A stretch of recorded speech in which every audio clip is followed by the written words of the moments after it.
Είναι γεγονός ότι ζούμε σήμερα σε μια εποχή θεμελιωδών αλλαγών, οι οποίες δεν συμπεριλαμβάνουν μόνο το μικρό μας πλανήτη, αλλά και ολόκληρο το ηλιακό μας σύστημα και κατά συνέπεια το γαλαξία και ούτω καθεξής. Αυτές οι αλλαγές μετατροπές συνέβησαν και κατά το παρελθόν, όπως θα συμβούν και στο μέλλον. Καλύπτουν μεγάλες χρονικές περιόδους και λειτουργούν μέσω τεράστιων φυσικών δυνάμεων και υπό την καθοδήγηση μιας θεϊκής ιδέας, ενός θεϊκού αρχέτυπου που εξελίσσει τα πάντα γύρω μας κάτω από ένα συγκεκριμένο πλάνο. Η Ιερή Γλώσσα κατά το παρελθόν μας έχει δώσει μαρτυρία μέσω των γραφών για τέτοιου είδους συμβάντα. Ειδικότερα για το σύγχρονο κόσμο, το βιβλίο της Αποκάλυψης είναι κατά κυριολεξία ένα βιβλίο οδηγός. Όμως γνωρίζουμε ότι η ανθρώπινη νόηση δεν μπορεί να εξιχνιάσει, να εξηγήσει, να κατανοήσει τη σοφία του Θεού. Μόνον ο ίδιος ο Δημιουργός μας μπορεί να μας αποκαλύψει αυτή τη γνώση, όταν βέβαια ο μαθητής είναι έτοιμος για αυτήν, ούτως ώστε να μπορέσουμε τότε να κατανοήσουμε αυτό το εξελισσόμενο σχέδιο για τον άνθρωπο και τον κόσμο. Εκείνη τη στιγμή το βιβλίο της Αποκάλυψης γίνεται για εμάς ένα ζωτικό εργαλείο, το οποίο μας βοηθάει να κατανοήσουμε όχι μόνο το τι πρέπει να κάνουμε ή το τι θα συμβεί, αλλά και ταυτόχρονα μας αναθέτεται και η αποστολή της μεταφοράς αυτής της γνώσης στους ανθρώπους, βοηθώντας έτσι την κατανόησή τους στο βαθμό που αυτοί είναι ικανοί να ακούσουν και να δουν τι το πνεύμα τους μεταφέρει μέσω των ανθρώπων.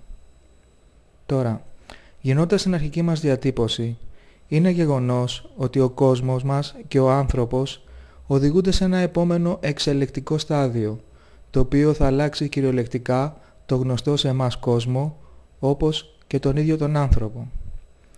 Σε αυτή την αλλαγή, το λεγόμενο πυρ ή αλλιώς ο πύρινος αιθέρας θα παίξει ένα σημαντικό ρόλο. Όπως μας λέγεται στις γραφές, ο επόμενος κατακλυσμός δεν θα γίνει από το είδωρ, αλλά από το πυρ. Κατά μία έννοια, μια αιθερικοποίηση του κόσμου μας θα συμβεί στο απότερο μέλλον και ο γνωστός κόσμος της ύλης θα πάψει να υπάρχει. Σταδιακά, αυτό το πυρ θα λειτουργήσει κατά ένα διπλό τρόπο. Από τη μία, θα δίνει τη δυνατότητα της πλήρους μετατροπής, μεταμόρφωσης, αλλά από την άλλη για αυτούς που δεν θα μπορούν να το κατανοήσουν, που δεν θα αλλάξουν θεμελιακά, θα προκαλέσει πλήρη σχιζοφρένεια και φυσικό θάνατο. Όσες ανθρώπινες οντότητες δεν θα μπορέσουν να αφομοιώσουν αυτές τις ακτινοβολίες μέσα στο όν τους, θα χάσουν μια μεγάλη ευκαιρία σε αυτό το καθοριστικό σημείο που το φως κάνει τόσο αισθητά την παρουσία του, δημιουργώντας μια ισχυρή δίωδο σωτηρίας και ανάσυρσης. Το μήνυμα του Ευαγγελίου γίνεται όλο και πιο κατανοητό σήμερα, όλο και πιο πολύ διαβλέπουμε τη σημαντικότητά του, όπως επίσης και την αναγκαιότητα του δρόμου αυτής της αναγέννησης από είδωρ και πνεύμα, της μίμησης της οδού του Χριστού, τη γέννηση, το θάνατο και την Ανάσταση. Τους καιρούς εποχής που ο Ιησούς έζησε, ο καρπός από τις ψυχές που απελευθερώθηκαν ήταν ιδιαίτερα μικρός. Βέβαια τέθηκε η βάση για τη μελλοντική εργασία. Ο άνθρωπος δεν ήταν ακόμα έτοιμος σαν σύνολο να δεχτεί αυτή τη διδασκαλία της μεταμόρφωσης. Έπρεπε να αναπτυχθεί περισσότερο το νοητικό του σώμα ιδιαίτερα, αλλά και το αστρικό. Μόνο μέσα από πικρή εμπειρία και πολλή οδύνη θα ερχόταν σε αυτό το απαραίτητο στάδιο του ορίου. Σε αυτό το σημείο μόνον θα μπορούσε να αντιληφθεί τη ματαιότητα αυτού του κόσμου της ύλης και την υπεροχή του πνεύματος. Στην ουσία, ο Χριστός μας καλεί σε μια εντελώς νέα και ουσιαστικά αληθινή ζωή. Για να συμβεί όμως αυτό, χρειάζεται μια προετοιμασία μέσα από την οποία δίνονται οι απαραίτητες γνώσεις για την κατεδάφιση του παλαιού ναού, του σωματικού μας φορέα δηλαδή. Αυτό σημαίνει ένα πλήρη καθαρισμό της ύπαρξής μας και από την άλλη μια ταυτόχρονη νέα γέννηση, μιας εντελούς νέας συνείδησης μέσα μας. Έτσι, σε μια συμβολική περίοδο 3 ημερών, 3 σταδίων, ο παλαιός ναός γκρεμίζεται και ο καινούριος ναός ανοικοδομείται. Αυτό είναι και το μεγαλειώδες μας χρέος, σαν όντα που ατενίζουμε το μέλλον μπροστά μας με θετικότητα και αγάπη για το πλησίον. Ο Χριστός μας μιλάει για αυτή τη νέα ζωή, Γι' αυτό το ένδοξο σώμα της Ανάστασης που σε όλους μας θα πρέπει εσωτερικά να γίνει μια πραγματικότητα και όχι για τον θάνατο ή για καταστροφές ή για οτιδήποτε άλλο που οδηγεί τη σκέψη του ανθρώπου μακριά από αυτόν τον μοναδικό στόχο. Μέσω της σύνδεσης με την ουσία του Χριστού σε αυτό το έκπτωτο πεδίο ζωής μας δόθηκε αυτόματα και μεγαλειώδες αυτή η δυνατότητα της ανάσυρσης μέσω αυτού, αναδημιουργώντας έτσι τη γέφυρα προς το πνεύμα. Ένας μαθητής μιας μυστηριακής σχολής δεν φοβάται κανένα 2012. Καμιά καταστροφή δεν τον ανησυχεί. Γελάει με όλα αυτά, με τη ματαιοδοξία των ανθρώπων, κατανοεί τη σκοπιμότητά τους που δεν είναι παρά η σύγχυση και η παραπληροφόρηση και μέσω ορθής κατανόησης και αγνής πράξης οδηγείται στην ατραπό του Κυρίου αυτός ο ίδιος, αλλά ταυτόχρονα μέσω της ευσπλαχνικής αγάπης που νιώθει μέσα του, βοηθάει τους αδερφούς και τις αδερφές του σε αυτή τη θριαμβευτική του πορεία προς το φως. Μην νιώσετε έκπληξη αν τον 2012 δεν συμβεί απολύτως τίποτα. Όπως το ίδιο συνέβη και το 2000, όπως το ίδιο συνέβη και το 1000. Πριν συμβούν όμως αυτές οι θεμελιακές αλλαγές, υπάρχουν άλλα σοβαρά συμβάντα που θα παίξουν ένα καθοριστικό ρόλο στη ζωή μας και που περιγράφονται λεπτομερώς στο βιβλίο της Αποκάλυψης. Η μάχη μεταξύ των δυνάμεων του φωτός με το σκότος είναι εμφανής.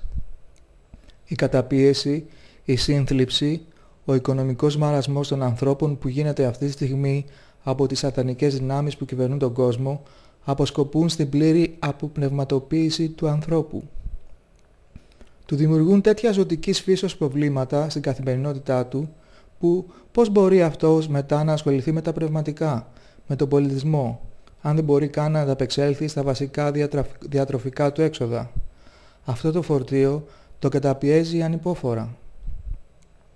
Λίγο πριν το μεγάλο σοου της ψευδής απομίμησης της ελεύσεως του Χριστού και τη δημιουργία ενός μεγάλου πανίσχυρου θρησκευτικο-φασιστικού κράτους, ο άνθρωπος θα πρέπει να συρθεί στον πλήρη εξευτελισμό, στην πλήρη υλοποίηση, να χάσει κάθε αίσθηση πίστης στη θεότητα, να γίνει μέσα του σκληρός σαν πέτρα, να βιώσει μέσα του οριακά μια αβάσταχτη εσωτερική πίεση, ώστε τότε ο αποκαλούμενος σωτήρας να το λυτρώσει φαινομενικά από την οδυνηρή καταπίεσή του, να γίνει έτσι πιστευτός, να ξεγελάσει, να αποπροσανατολίσει τελείως, να κυριαρχήσει απομυζώντας φωτεινούς αιθέρες σαν ένας τεράστιος βρικόλακας από τον κόσμο, οδηγώντας έτσι την ανθρωπότητα σε μια παγίδα, σε ένα τέλμα, που όμως για τον κόσμο θα φαίνεται σαν η μόνη λύση, ο μόνος δρόμος έξω από αυτή την καταπίεση του παρελθόντος που λάμβανε χώρα μέχρι τότε. Μπορεί όλα αυτά να φαντάζουν σε έναν απλό ακροατή σαν ένα ευρηματικό σενάριο επιστημονικής φαντασίας από τα δεκάδες που υπάρχουν και πιθανότητα όλοι θα έχουμε δει στις οθόνες των κινηματογράφων.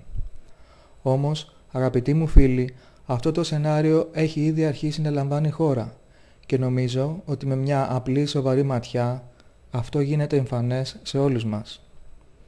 Κατά το παρελθόν, οτιδήποτε είχε προαναγγελθεί από τις Ιερές Γραφές έλαβε χώρα, πραγματοποιήθηκε και αυτό είναι κάτι το ανδιαφυσβήτητο.